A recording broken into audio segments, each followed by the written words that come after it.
In this video, I'm going to show you how to add Stripe payments to your Base44 app so you can start selling digital products immediately. I'll start by entering a prompt to enable Stripe payments and add a Buy Now button for my digital product. Once I hit Generate, Base44 begins architecting the entire application, from the visual layout to the necessary backend logic.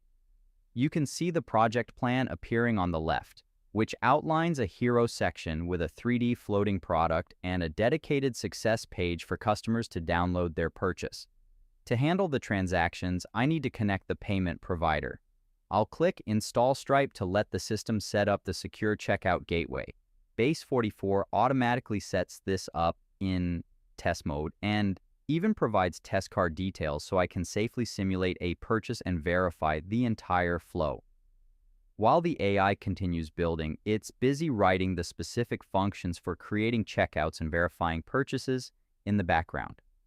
The final result is a sleek, dark-themed storefront called the Archive, featuring a stunning 3D product showcase and a functional Acquire Now button.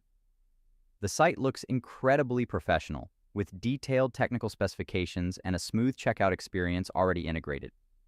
Now, I'll just click Publish, set the app visibility to public, and our digital product is officially live. It really is that simple to go from a single prompt to a fully functional paid storefront. If you found this walkthrough helpful, please consider liking the video and subscribing for more quick tips and tutorials.